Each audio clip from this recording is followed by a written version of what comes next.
What's up, everybody? Welcome back to my Instagram live.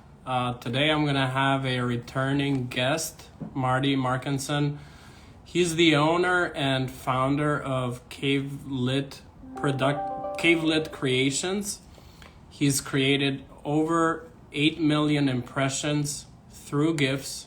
So today we're gonna let you in on how you can elevate your business through GIFs and social media too. So let me see if I can find Marty. How's everyone doing? Let's go. What's up, Jonathan? So I'm sporting the Cavelit Creations sunglasses. Hope you guys like it.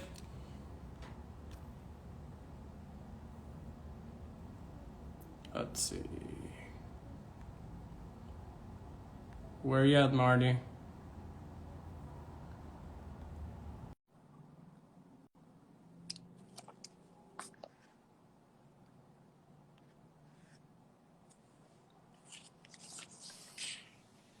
There he is. Heyo, one second. Let What's me. on? Oh no, Oh, where you at? I'm at the Tonight Show with Sidrit. I love it. I love it. That's awesome, man. I love these filters. I mean, you're obviously much better than I am. We're all learning. I know, they're so much fun. And it's Yep. like crazy the amount of variety they have. I don't know if you've even dug into it, but like there's a whole search bar that has an even bigger range of these filters that you've got. And then Instagram and Facebook investing pretty heavily to make these things freaking awesome. I've Yeah. got I've got some wild ones. And it's another way to like promote your business, right? I'm sure you could customize these. So we'll talk more about those too. Love it. Hey, welcome back. You're like my first returning guest to Instagram Live. First one. I'm sure. Nice. We got the matching uniform now too. We're both wearing green and the glasses. Let's go. Um, so yeah, I was just telling everyone how you're the owner and founder of Cavelit Creations. You have like over 8 million impressions. Wow, that's amazing, right? On GIFs. And like we'll talk today about how you can elevate your business through social media, through GIFs, why GIFs are so important and becoming more and more popular, kind of like this one, right? I mean, these type of filters. Um, Anyways, without further ado, how you been? Things are good? Things are good. I'm super excited for this chat. I mean, a lot has kind of changed in my life since we last talked a year ago. I think I was starting to get a little bit more success in social media, had a couple more customers, and things have just been growing. Since then, I've really embrace the fact that like being able to grow a brand on social media and a business gives you more freedom and autonomy to work where you want and when you want. So I got up and actually left Boston and am now in the mountains of Vermont, in Burlington, Vermont. It's just a place where me and my girlfriend were thinking about where do we want to spend the next section of our life, and we like love just being outdoors. Don't need everything crazy like a city. Like we don't really need all the different amenities there. We just need a couple nice places to eat and really access to like snowboarding and the lake and hiking. And so we got up and moved to Vermont, and a lot of that had to do with the business I was building being able to grow, and it really you can build gifts and filters from anywhere. So True that. True that. Amen. So you're recently rebranded to Cavelit Creations, and I love the brand. It's so like it's so good. I mean, it's like catchy. It has like that fire, inside the cave. What made you pick that, or how did that come about? yeah, that's a great question. It started, I think this happens to a lot of people on social media. I think we put like a lot of pressure into our account and our brand and our what it's going to be and what's the color is going to be. And like, I would say if you've ever found yourself like trying to make it perfect, just like go with whatever you think is right in the moment, and you can change it. You can True. always rebrand, you can always adjust, and your followers, your core followers will stick with you. And the reason I changed was my last one was IG story strategy, and I felt like that wasn't really, it was kind of confining where I could take the brand and where I could grow it. Where I really want to build more of like a GIF and filter creation platform. So if you're familiar with something like Canva or Canva's the popular one, but people use like Photoshop to make Instagram posts. There's really no tools like that for making GIFs and filters easily. And so I just want to make a drag and drop website. And that's going to expand further than just like Instagram stories. TikTok, Snapchat are all incorporating this kind of stuff. So I want to be like the go-to place for if you want a GIF or filter to help grow your brand on social media. You go to my website, you drag your logo in, you hit publish, and you're done. And I've got a cool little demo I want to share with people here on a prototype that I'm working on. Should I bust it out? Let's go. All right. So here we go. This has never been seen before by anyone but me, to be honest. So excited for this. I'm honored you're doing it here. Of course, I had to go. I think you were my first live, but so this is Cavelit. It's got all these different GIFs that you can pick from and add your branding from. And like I said, I just want to make it so anyone can go to this website, then they can drag in their logo. And oh, what do I got here? Who's this? Who's this stud right here? Oh, And then output into a GIF. So still working out some of the kinks, want to add some more designs to it, all that good stuff. But that's the idea. Like it started out with me just like making them one by one. Found some things that have been working, and I just want to make it easier for anyone to just go and get their own GIFs. so what you're saying is someone can go to cavelitcreations.com, or I'm sorry, I don't know if that's the Cavelit.com. web. Cavelit.com, and they can literally just drop their logo in there, and your AI will give them the GIF of choice. Not yet, but I like where you're heading. You No, do have to pick the design ahead of time, and then you drop your logo in, and then it will generate it for you. how many designs are there? So now I have about 10 as like the best performing, and then there's another like 10 of them that are like some other ones that people like. So 20 in total, and then the front page drops you on the 10 most popular ones. A lot of them are focused on real estate. So I got a lot of good real estate related content and GIFs for all you real estate brands out there listening. But I'm sure the gallery is going to expand, and it's only going to get even bigger. That's the plan. That's Yeah. the plan.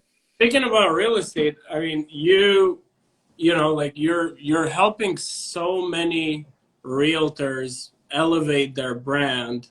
One of them, I know, I don't know if Jonathan's still on, but Evo Boston, Mm-hmm. they've had millions of impressions, right? Yeah, that one just exploded. I mean, Evo's got best in class social media, and then you just like throw GIFs on that, and it's just like fuel to the fire, to be honest. Like,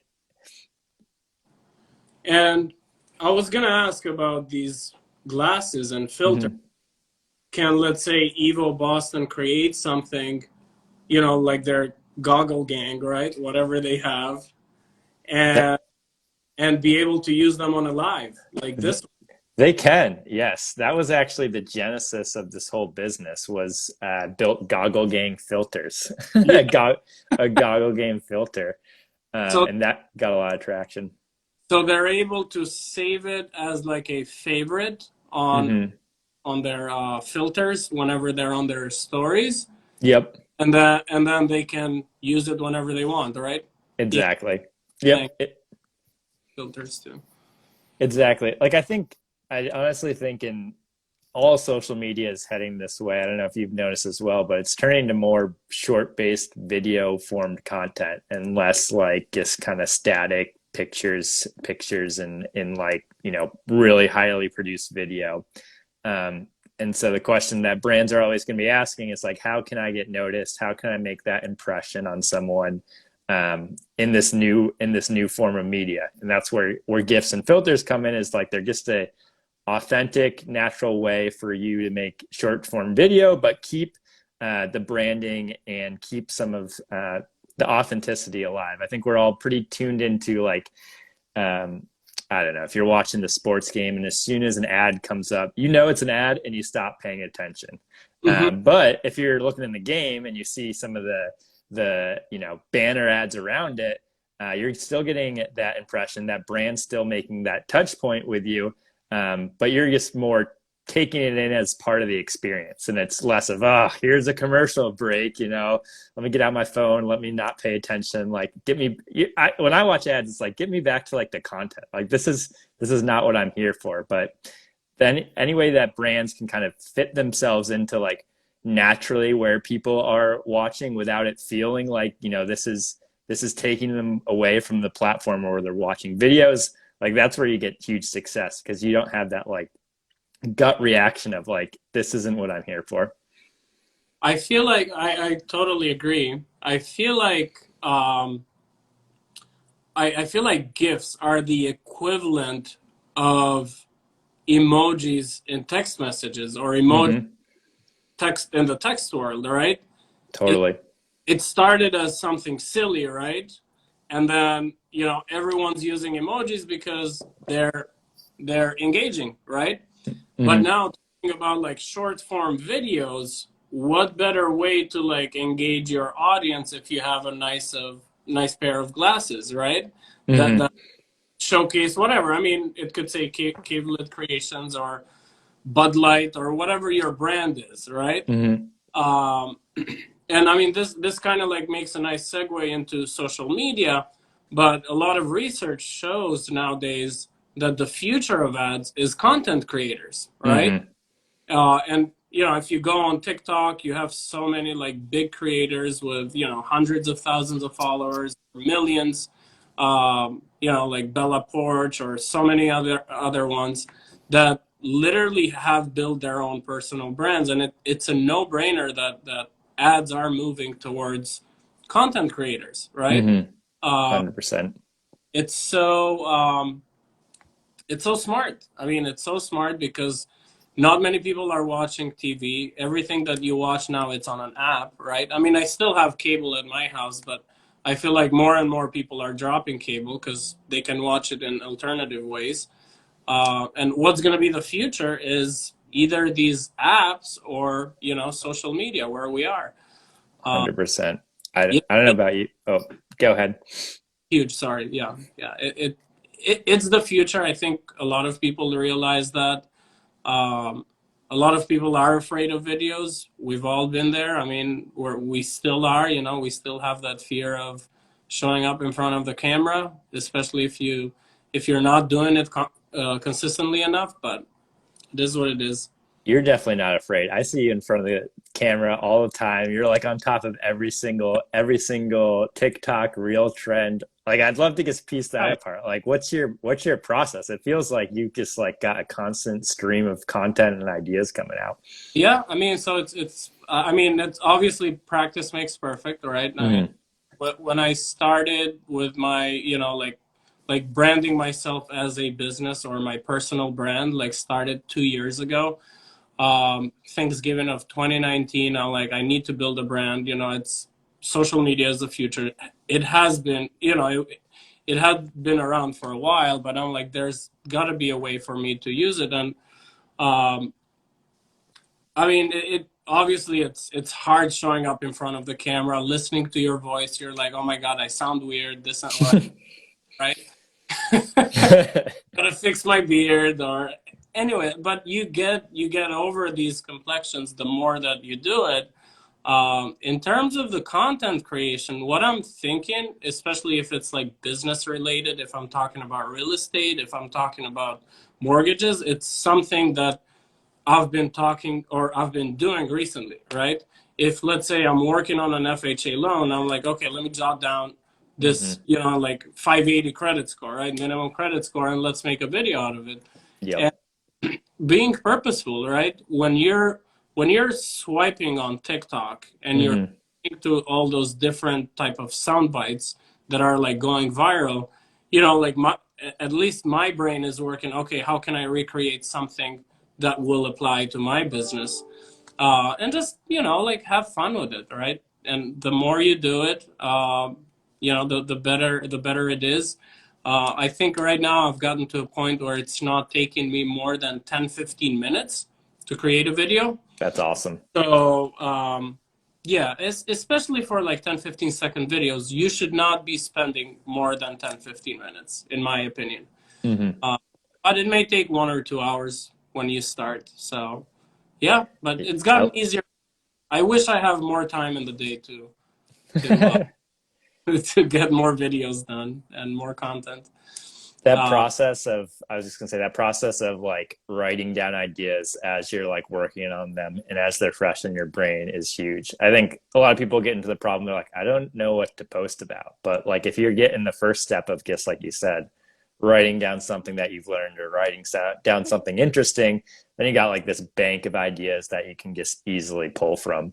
And then, there's like obviously a couple of steps to content creation. There's one, like, what's the idea? There's two, there's like, all right, now you have to create the idea. Three, there's some post processing, and four, there's posting. And like the more you can, streamline or take away friction on each of those points, like the better. So I love that idea of like, as soon as something's fresh in your head, just like write it down. exactly. You have to write it down because, like, and it happens all the time, like, I'm like, oh my God, I remember that great song, but which one is it, right? Or Mm-hmm. like, what was my idea from this morning? And, but there are some people, I mean, other content creators that I follow, and a lot of them, that's what they do. They write down like topics they want to talk Mm-hmm. about. You have like a YouTube channel. A lot of people will write like 100 topics that they want to talk about, and just like go as you wish whenever you want to create a video. But I mean, start small, right? I mean, you don't need like a big ring light. You don't need like super special equipment. The latest HD camera, or just go along with the flow. I mean, that's what I think we're all like stuck into this place where, oh, we got to be perfect in front of the camera. Oh, I don't look good. Just go for it, and provide some sort of value or some sort of education to your followers. That's been, at least for me, that's been key, Mm-hmm. uh, to helping grow my business. I mean, I try not to look at my follower count much, but like from 0 to 2,200 or 2,300, whatever I have now, it's taken about 2 years, but it's been an awesome, awesome ride. Like Mm-hmm. every or most of the people that I have and that I speak with, they're so supportive and they love what I'm posting, right? I mean, Totally. I'm not, I'm giving myself a tap in the back here, but You deserve it. I agree. but it's a long ride, and also don't forget to like engage with your. Mm-hmm. I think a lot of people forget. It's like you should be liking other people's stuff too, right? Totally. It, Totally. if they're gonna engage with you, if you never like their posts or you never comment on, like, find some time to like leave a nice comment, or if you value something,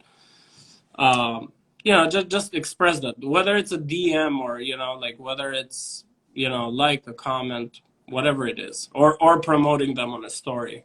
Totally. Yeah, I 100% agree. And it's like, I don't know, it's pretty amazing the amount of business that I've been able to drive just by dropping into people's stories and like writing a comment. Just it's no one like wants you to go for like, here, buy my GIF or filter or this house. Like everyone's just gonna ignore you. But if you just like give someone a compliment, if you just um have a genuine reaction, not one of those pre-planned ones that Instagram has for a story, something genuinely about how you feel, you'd be surprised how many times that like opens up a conversation, makes them realize that you're an actual person and you've got you're not just trying to get a quick buck and see you later. It's just amazing how many times just like dropping in, being genuine actually, leads to what ultimately to sales. But down the line, I think that what you were kind of getting at too is like building out genuine relations on social media are going to pay dividends. Maybe it's a sale, maybe it's a live like this, maybe it's something else, but it's like, it's a long-term game. It's not just like getting a sale or a customer and then seeing them later, because you're just going to burn yourself out and spend a lot of time trying to find customers that way. 100%. So I think that DM that you send someone, that's the beginning where you start building trust with somebody, right? You can't really land the sale. I mean, especially us that are growing our own brands, can't land the sale by saying, "Hey, do you want to?" I mean, you could, right? One in a, or one in 100, or one in 1,000, right? But majority of people, they want to learn what you do. They want to see you show up, right? I mean, we're not like an established brand. We're not like Mercedes or, right? Like we're just like starting, right? We're in like year 2 or year 3 or year 1. So it's really important to build that trust. I think building trust is key to social media success and like growing your business. You have to show up, right? I mean, the other night I was at a holiday party, and this guy, he comes to me and says, "Hey, Sidrit," and he looked familiar, but I couldn't tell who it was. And he's like, "We follow each other on Instagram." And obviously, I mean, I post a little more than him. I went into my Instagram. I found out who he is. I'm like, "Oh yeah, I know who he is." And but if he had been posting a bit more, I would have known, right? Totally. So you have to be showing up, and eventually it's gonna lead to business. I mean, I've like found referral partners on here. I've found clients that like they've taken loan applications after like following me for a few months, 6 months, a year. And I think the problem with social media is people think that they could just come in and oh, I'm gonna like post a few things and start getting business. Well, 100 followers, like it's not gonna take you anywhere, right? You need to start like thinking long term. A lot of people, it takes time to build it. I don't know if you know that guy. If you follow him, Brock Johnson, I think, or I don't think so. he's like a social media creator, and like so he currently has like 300,000 followers, or maybe even more now. And someone asked him, "Hey, how long did it take you?" So he said 8 years, right? Yep. Year 1 until year 7.5, he grew it to 40,000. And then from 40,000, I mean, in the past 6 months, 7 months, he's grown it from 40,000 to 300,000, right? I mean, it's all about like the long-term vision that you have, promoting yourself out there. Yeah. And you've said a couple times that I think is right on the money is showing up. I mean, you caveated it with, you want to add value, but I would even overweight if you're like, because it's easy. I get in this all the time, like analysis paralysis. It's like, I need like, what am I going to do that's, super valuable, that will resonate with my audience? And then I guess, get stuck in the circle of trying to think about content. And then sometimes I'm just like, all right, I'm just going to post what I think is interesting. And that just like spurs off this conversation with someone. And it might not have been like the perfect post that, got millions of reactions, but at least it was something that like put myself out there. So yeah, I would say definitely don't try to wait for perfection. If you're going to post, just post something. You'll get in the rhythm. You'll figure out what works as you continue to like learn. And the only way to learn is to start posting. So that's what I've found. If I'm ever in this rut, or if you're ever a rut, it's just like, just post what you think would be interesting. It might not be like the perfect thing that every single influencer says checks all the boxes, but it's much more worth showing up and seeing if it lands or doesn't land than just waiting for like the perfect post that comes down from the mountains, which will never happen. Exactly. Yeah, I mean, I think chances of having, a small social media account and something blowing up to, 10 million views, it's very, very small, even if it's a reel, right? I Hmm. gotta be like a very good reel. Even like these algorithms are set up in a way that the more you post, the more you're gonna get rewarded, right? Hmm. Um, so I mean, I see it with especially on TikTok, right? If you're off of TikTok and you start like reposting, like you start posting again, you're not gonna see a lot of like views right away. But then if you continue for 3, 4 days, all of a sudden Mm. videos are getting thousands of views. Yeah. It's very interesting. Um, do you want to jump to crypto? What do you think about crypto, the crypto world? There we go. There we go. I love that. Woo! It's wild. I mean, where to start? I think, I mean, I started after the 2017 bull run, and then it came down, and I Yep. was like, all right, this is interesting. It just felt like a moment where it's like things are going to be here long term. So I started buying in then, and then here we are in a nice little bull run. Um, and I think I've learned a lot since then. I guess like kind of bought the top 10 coins on Coinbase at this time, but now I've been like a little bit smarter about like don't chase things that are pumping. I mean, it sounds so like cliche and obvious, but if you see something that's like starting to make a run, it's like you've probably missed the boat. Sorry to say it, but like uh, you know, obviously you need to buy low and sell high. And if things are running up, maybe you take a step back. So those are some of the things that at least I've learned. Obviously, I'm not an expert, and there will be times maybe that works out for you, but at least that's the 2 cents of things that I've seen. I agree, man. A lot of people that I speak to about cryptos, I mean, obviously they want to find the next Shiba and they want to find the next, and they're like, oh, what are you investing in? And I start with Bitcoin, Ethereum, Litecoin, um, Mana, like the least riskier ones, I would say, from, like the crypto world, even though crypto is super risky, right? And they're like, oh yeah, no, I don't know. And I'm like, listen, like a lot of this, is new, and a lot of it will fail at some point, right? Um, especially like new crypto tokens or coins. Like, you hear the term rug pulled, right? Like someone pulls the rug on you. It's essentially they like shut the lights off on that token, and you have no idea who created it. So be safe. I mean, I think the more of a utility a cryptocurrency has or a token, the better it is, right?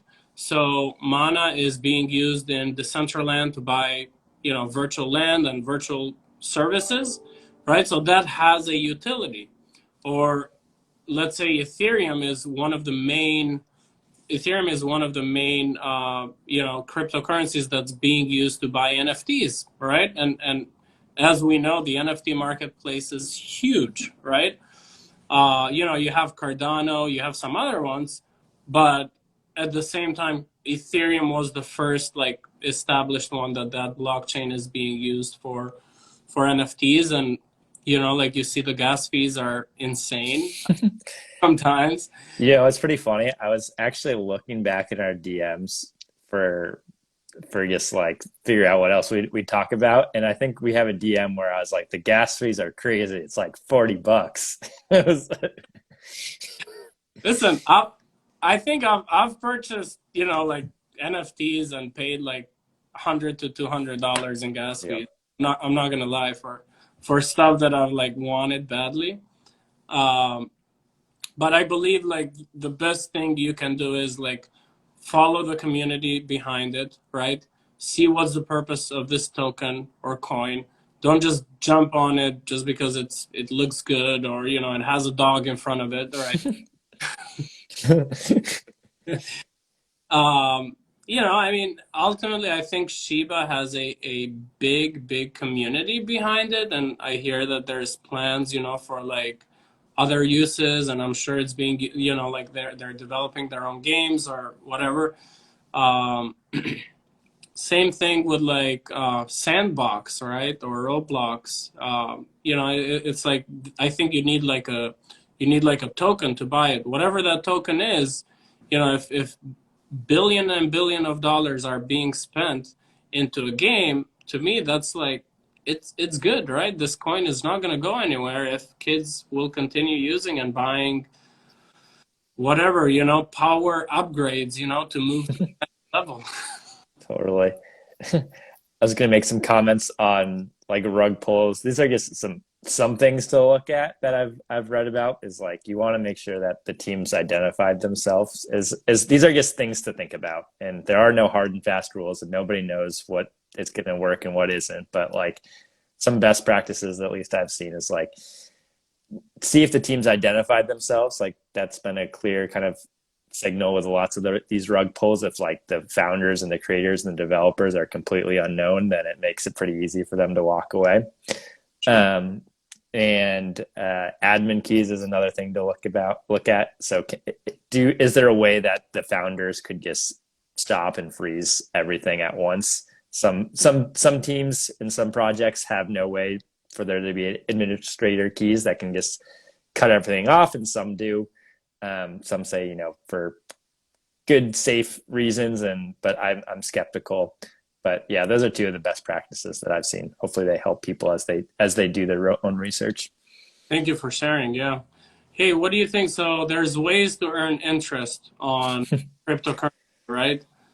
I know you've had experience. I don't have a lot of experience with staking, right? Your coins or staking your tokens, right? It's not a real stake. You can't eat this, right? Yeah. Uh, but my point is, tell us a little more how you can earn interest with cryptocurrency and what are the plus, upsides, downsides of it? Yeah, good question. And I'll share my biases. So I'm invested in one coin called Hex that does allow you to get interest and stake in interest that way. So that's like where my head's at, and where you can have some insight in where I've got my money where my mouth is. But there's kind of two flavors of ways to get interest that I know of. There's um, trustless interest, meaning that you just get interest without anyone having to give out your investments. Like how we're kind of familiar with traditional monetary system is, you give someone money, a loan, and they use that money to make more money, and your reward for giving out that money is you get some interest. So there are some other ways to get interest which involve that similar process. I'm trying to think. That is forgot the name of some of the coins, but you can sort of lend your money out and then it will be given out to other people for interest. But there's some counterparty risk there, meaning that if some of those investments fail, or if if some of those investments fail, you take that risk on from the interest perspective. So I've been using to get my interest is through Hex, which just you lock it up. You say for a year I won't pull this out, and then your reward for leaving it in the system for a year is that you get some interest. And it's kind of an interesting take, no pun intended, on Yep. this whole thing. And like the fundamental idea here is that the reason that price goes up is for two reasons. One is there's less supply, and the other is there's more demand. So if you incentivize people to reduce the supply by staking, then that is according to economics 101, a factor to bring price up. And so that's a different take. The one I'm actually more familiar about and knowledge about is this trustless interest. So your coins aren't being loaned out to anyone, but the concept is that you are able to reduce the supply, and that providing that service to the token, you're rewarded with interest as well as hopefully the price goes up. Yeah. It's a really awesome idea, and for most of us who are holding coins, we're not really doing anything with them, right? So if you're gonna leave it there for 6 months to a year, why not stake it or whatever, the method is, in a way where you're not risking it by lending it to anyone, and earn additional funds, right? And I know Ethereum 2.0, you can stake your funds, but you're not able to take it out until the network is ready or something like that. I think along the way they'll let you pull money out, but hey, bank accounts are, lending, are paying you, I don't know, 0.1%. Yeah. And you have the ability to make 5, 10. What's an average interest rate in these, or at least for Hex? It is pretty high. I mean, it's all the way up to 20%, but keep in mind that this interest is paid back in hex. So that's the amount of hex that you get back, and it's not correlated to the dollar. It's hard to know because it could go up or down, but the interest you're paid is back into that coin. That's perfect. So Mhm. you're in your position. Yeah, exactly. And I think it's a good protection against yourself too. I think it's really funny. I've read about mutual fund. I think it's mutual fund performance over time, and like someone did some analysis, and they said, you know, the average mutual fund holder like doesn't make as much as the mutual fund generates. And then they looked even further, and there's like this specific cohort that's like outperforming every average person who's a mutual fund holder, and that cohort was people who had passed away. And the reason they were doing so well is because they weren't buying and selling and jumping in and out of positions. They were just holding it for the long term. Things went down and were terrible, you know, kept Yep. holding their position. So I think that's another kind of interesting thing with like saying, locking up your kind of funds with Hex is like you protect yourselves against it's going to go up and down and up and down. It's going to go crazy. But if you like zoom out on the crypto chart and you were able to hold it for that long, you would be really rich. The real and everyone's done that. I'm sure everyone's done that math where you like go back to the beginning days and you go, oh, like only if I had held it that long. And then it's hilarious because then we get into these news cycles. What it dropped from 60 to 50K. Everyone thinks the world's on fire. They're like really scared for their life. And the reason that you probably wouldn't have held it that long is because you would have sold that. It's insane. A quick story. When I used to work for Cambridge Trust, back in my banking days as a branch manager, this guy comes to me and he was gonna wire $14,000, right? And obviously, I had to warn him about fraud because that's what you do, especially if someone is wiring money to something that's like you don't know about, right? So I made sure that and he's telling me about Bitcoin. This was probably, we're talking here 2015 ish. Damn. Yeah, I think it was like 7 grand. I think he was gonna buy like 2 Bitcoins, and I'm like, the guy is nuts. The guy. And he was like one of my regular clients. I'm like, what is he doing? I'm like, and he was explaining to me the whole thing about the wallet, which I now understand, right? And this is an older gentleman, I would say in his 50s or so. And I'm like, I feel like he may be getting scammed. And I told him, are you sure this is legitimate? And he had to wire the money to whichever the company was. Maybe it was Coinbase. I know it was not as easy back then to. Hopefully it wasn't Mount Gox. I don't know. And he bought like 2 or 2.5 Bitcoins, and I haven't kept in touch with him, but I would be very interested to find out if he held those 2 Bitcoins until now. Yeah. Uh, but I know he's gonna be very happy, right? I mean, he's sitting on 100 grand plus, investment over 5 years, and he had a what, 10, 15 grand investment. So Yeah. And I mean, that's when you make the money is when obviously no one else knows about it. Everyone else thinks you're crazy.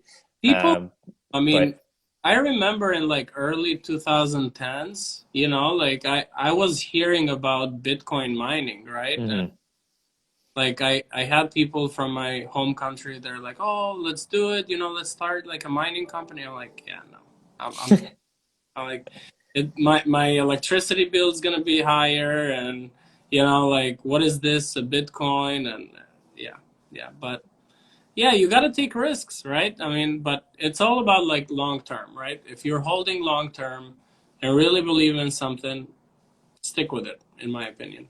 Totally. Yeah. I think it kind of goes back to social media in some ways of just like sticking with it long term. Like what you were saying, like you get 100 followers, or it took that guy however long to get 40,000 followers. I'm sure it was not easy in the beginning, and I'm sure no one was showing up, and no one was caring anything about what he had to say. But if you have the long term mindset and you're like, I'm going to eat shit for a couple years, but I'm going to stay at it and keep learning and have a growth mindset. I think people underestimate how far you can get in a couple of years of committing yourself to something.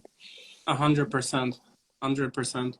Want to jump into NFTs? Are you investing any like, I yeah I didn't fall. Well, this is how I learned that advice of not jump chasing pumps, but it can burn both ways. When it had like its, I think it was the beginning of last year, had its big run up, and people are just starting to talk about it. People was just starting to get into the news. I was like, I'm going to buy something.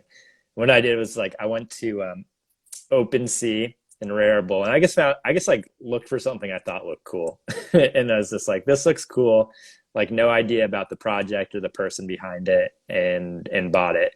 And I mean it's not a bad strategy. I still think it looks cool. It's cool that like I supported the artist and like I follow them on Twitter, and like I know that money, some of that money goes back to them.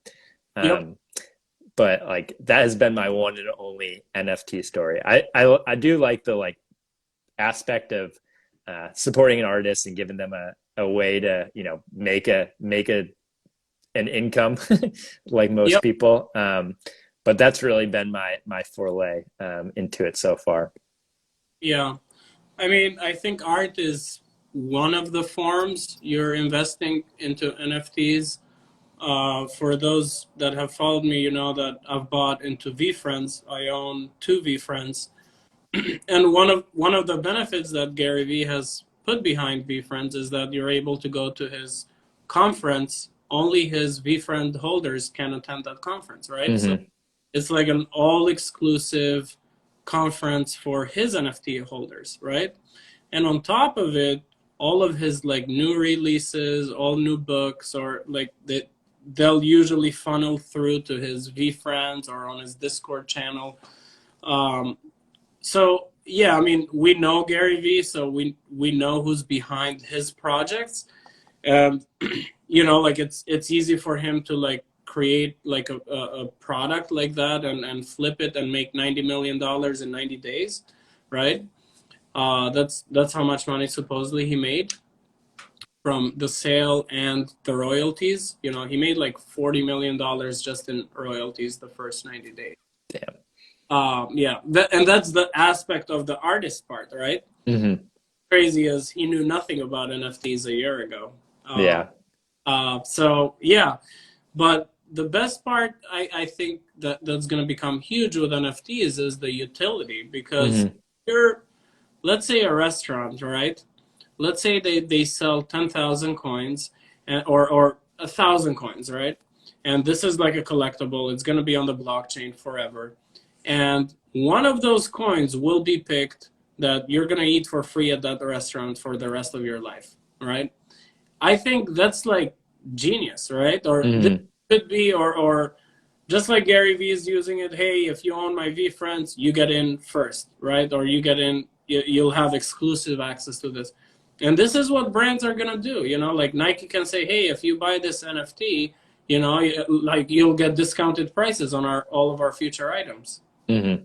100%. Uh, Nike's going hard into it from what I've read is like th- that. th- I Mhm. mean, Decentraland, there's like parties going on, right? Like in the virtual, there's like soccer games. Like I logged into the game one day with a wallet, and I mean, I haven't used it much, but there was like a soccer game being played.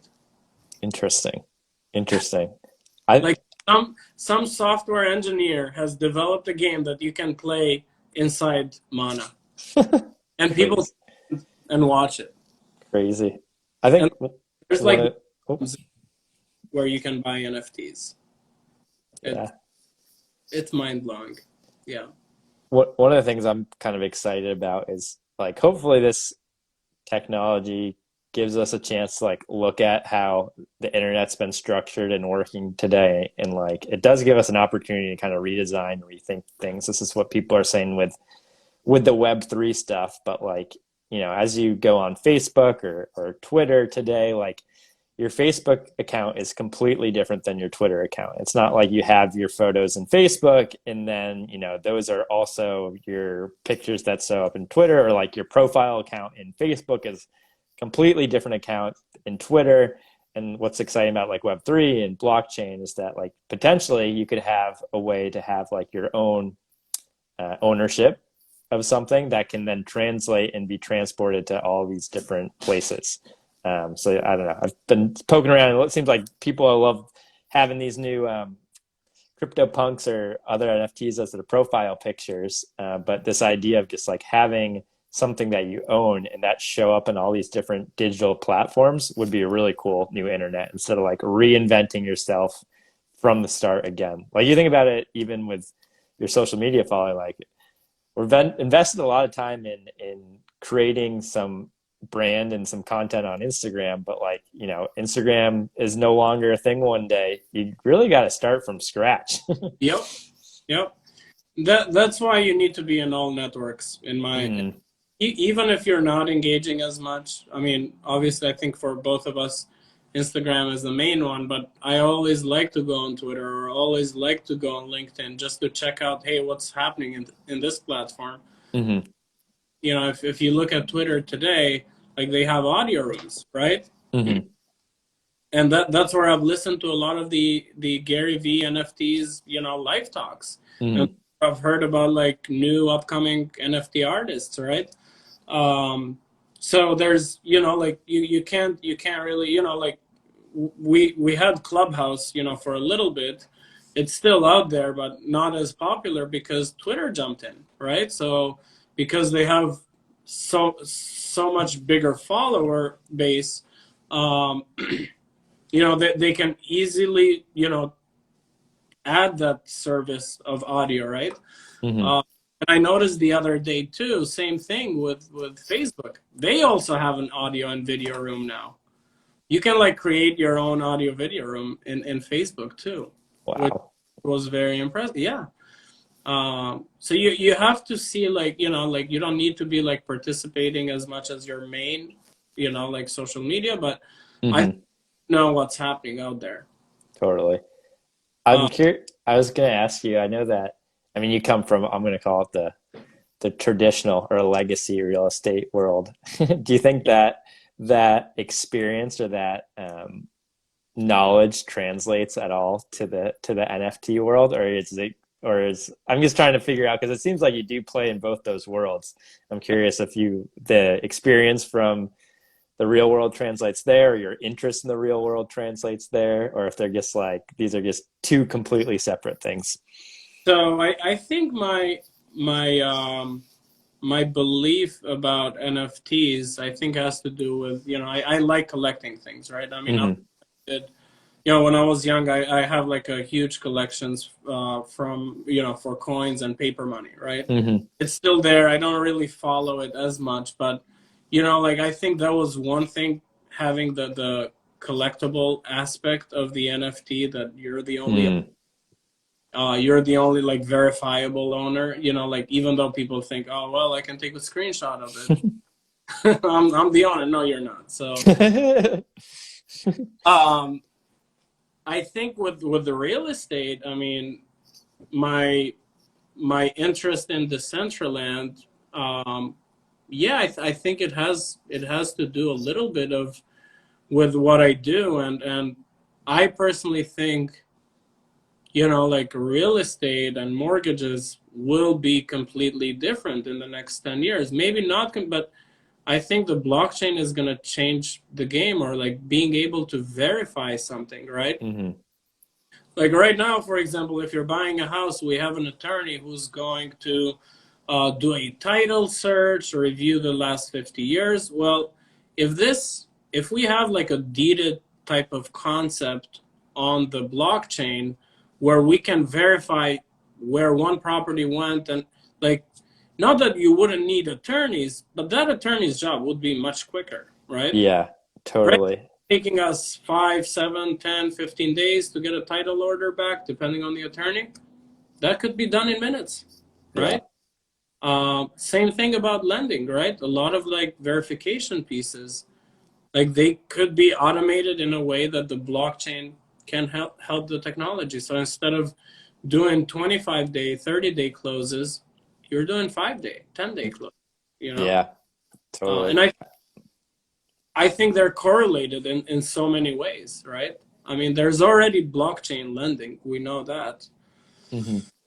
My big Uh, question with that, and I think it's the big open question is like, so with crypto, your seed phrase is pretty much, protected at all costs. You're talking about this on another episode, which is great. But if anyone gets that seed phrase, they can do anything they want with your assets. Um, so as a reminder, if there's anyone listening, don't store it on the internet. um, keep it off the internet. Don't keep it on iCloud. Keep it in a safe place. If you have your seed phrases, there's other like custodial based crypto like Coinbase, which is functions more like a bank, where their job is to keep those seed phrases safe for you. But there's obviously the risk, like if anyone gets that seed phrase, they can really do whatever they want with it. Yeah, my big question is, if we go to this world where, like, I don't know, your house is verified via the blockchain, well, we still have the problem if someone gets that seed phrase, they can send that house wherever they want. So I don't know what the solution is there. I mean, I think that there still has to be like some sort of, I think the security piece of crypto is going to get even better. Yeah. I think the seed phrase is the final solution. Mm. There needs to be multiple seed phrases or multiple steps, right? Hmm. Like we could say fingerprinting, or you Right. know, scanning your eyes, or I don't know. I mean, Hmm. I think the security part of it, we're only in the beginning phase of that, and that will, as that improves, I think people's confidence is going to improve even more about cryptos, and the utilization will get even bigger. Yeah. 100% agree.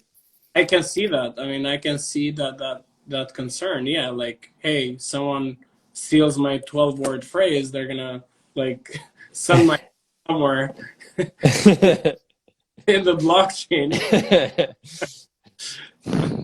But I think, like we forget, hey, we're not gonna like just like live in a virtual world, right? I mean, they're going to be interconnected together. It's not going to be a world of, oh, I'm only going to stay in my bedroom, 12 hours in a virtual. No, I mean, life will go on, but your chances of you being in a virtual world or connecting in a virtual world are going to be very, very, like probable. I mean, we are kind of in a Web3 situation and in a metaverse situation where we're glued to our phones, right? This is like our reality. I mean, Hmm. yes, I Agree. love meeting people in person, but majority of the time, how are we interacting? We're interacting through this, right? Totally. In the whole metaverse, I mean, it's yes, you're going to be able to communicate, do more online in a setting where you're not watching a small screen, but it's going to surround you.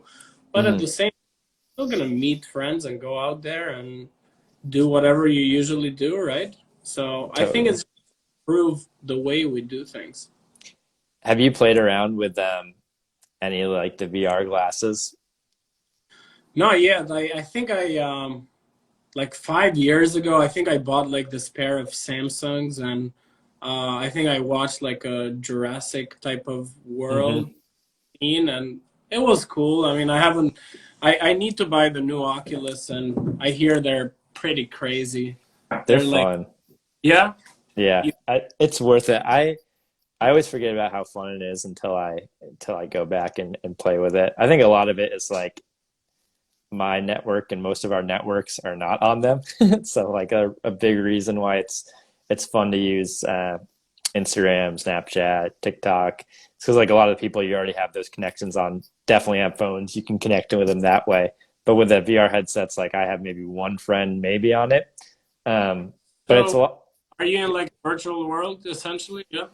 That's my favorite stuff. I mean, there's games that you can play. There's like a rock climbing game, which is kind of fun, where you kind of feel like you're rock climbing, and there's like Beat Saber type stuff. But my favorite stuff is like there are like what is it, alt space VR, where it's like there's just different venues you can go to, like house parties or like campfires, and you just like chat with random people, and like I don't know, That's I like just to be goofy, but it's super compelling. that's amazing. That's kind of like Decentraland, but like you're in a virtual setting. I mean, Decentraland, you have to log in from your laptop, but yeah, like I was when I logged in one of those times, like this guy just comes up to me and starts talking. I'm like, well, my mic's not open. I can, but I could hear him, Yeah, and then I turned on my mic and I told him about the land that I'd purchased, and I was building I was trying to build something like very silly, like I don't know, it was like a lemonade stand or something.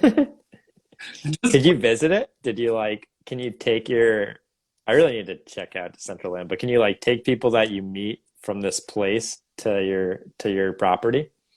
yeah, yeah. I mean, it's just a piece of land right now. I haven't really Mm, built much in it, but yeah, people that's cool. and yeah, it's funny because we kind of like became friends on Instagram too, right? And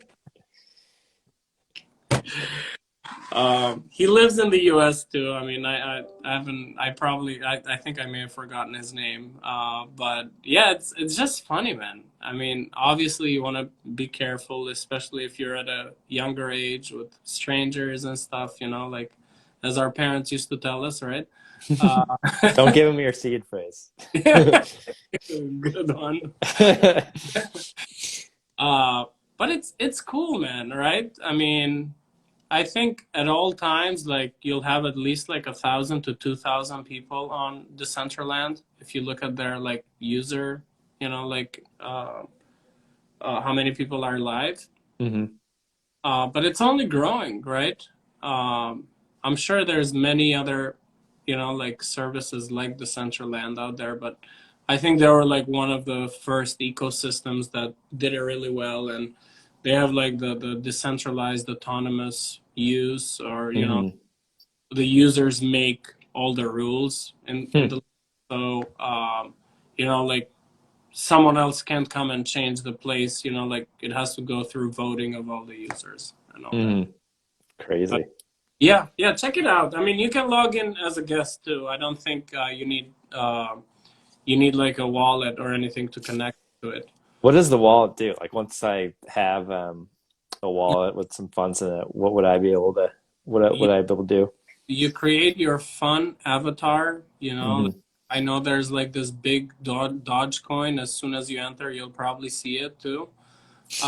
But there's so many avatars you can create, and then um, the wallet allows you to buy things, right? You can buy land, you can buy your new sunglasses, you can buy a sword, you can buy whatever you want, man. I mean, Hmm.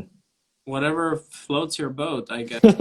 Like, you can get into like exclusive events, like soccer games. It's, yeah, it's wild. I'll check it out. You I'll should definitely check it out. enjoy it. I think you're gonna enjoy it. I think so too. Do you want to touch base on like other mediums too? I mean, I recently started a new podcast. Um, it's been a good experience. I mean, I think I have about 50 listeners in total. Um, I think, I mean, I wanted a way to like to reach more people, right, through another mean. Hmm. And I've seen a lot of people do podcasts very successfully.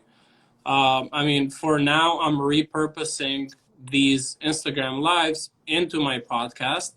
And just like we spoke together, um, the other day, you're like, well, I don't have time. I wish you had a podcast, for me to like listen to it. And I'm like, right on, say no more. It's gonna be on a podcast soon.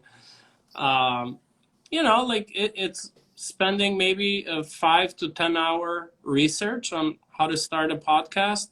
Anchor.fm or Anchor app on Apple uh, is all you need, right? You don't even need like a fancy mic or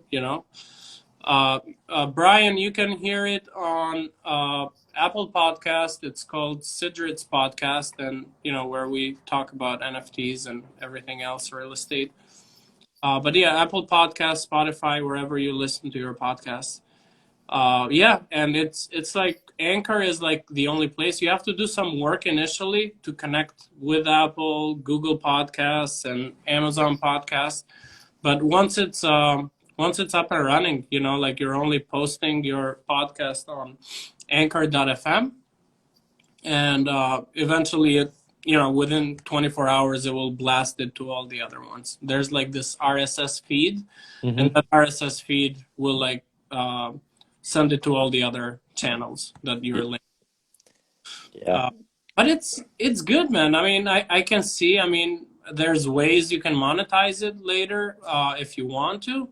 But it's just, another way for me to reach my audience and reach other people that maybe don't have the means or don't like Instagram. So it's all about connecting out there and ultimately, for me at least, providing more value to others. So. Totally. Yeah. And what I think's interesting, what I've been trying to strive towards is like just figuring out content that's just really fun to make and doesn't feel like work at all. That's what I kind of like about these lives and these podcasts is that I get to jump in, chat with you, learn some new things, and like you said, build a connection, help some other people out at the same time. Because it feels like, I'm constantly having conversations like these with people, and repeating things that I've learned or finding good insights. And it seems like why not like Sure. open that up to more people instead of just like there's no reason that that information should be private,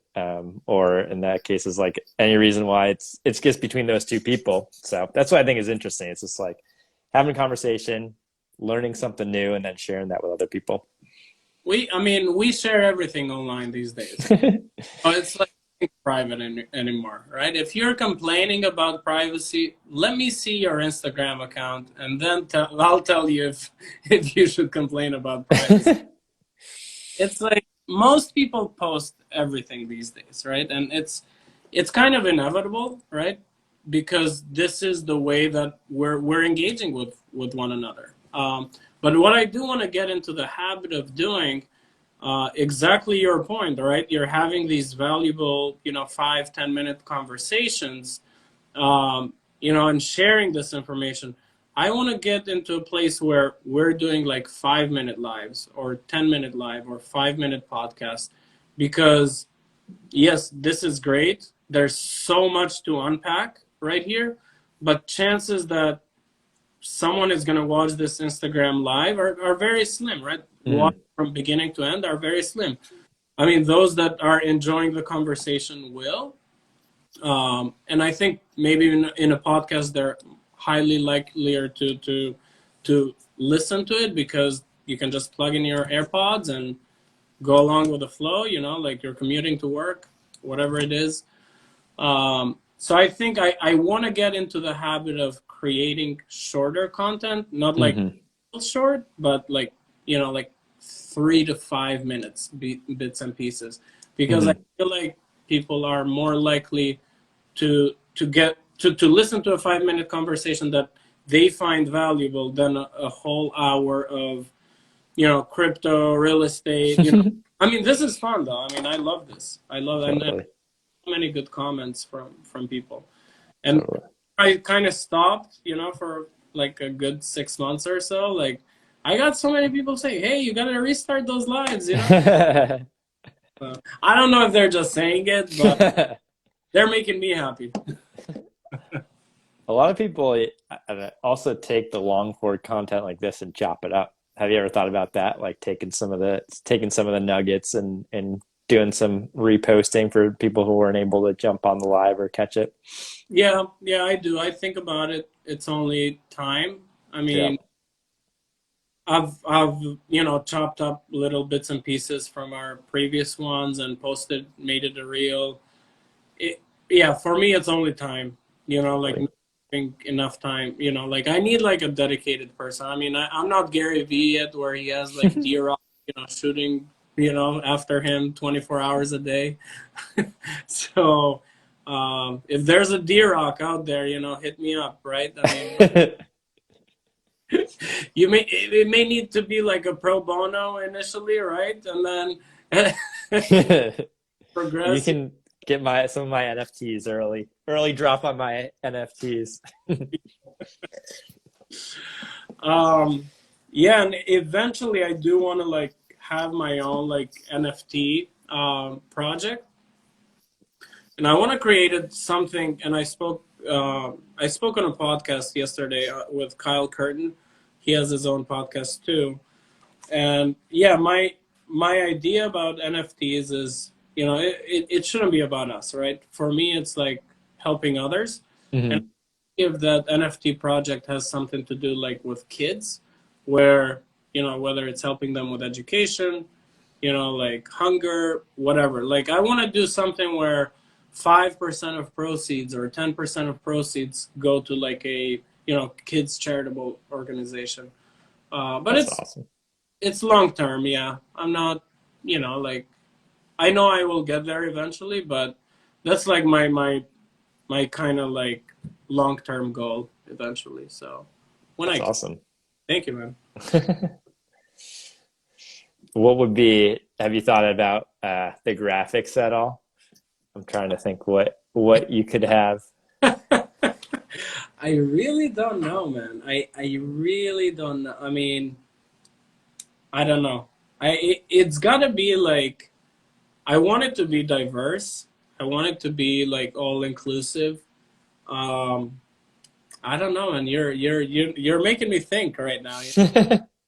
Like, yeah, I don't know. It could be new characters, right? That could like symbolize, my journey, but also Hmm. symbolize what others have done to get to where they Hmm. before. I don't know. Sorry. All good. Plenty of time to think about that. Yeah, yeah.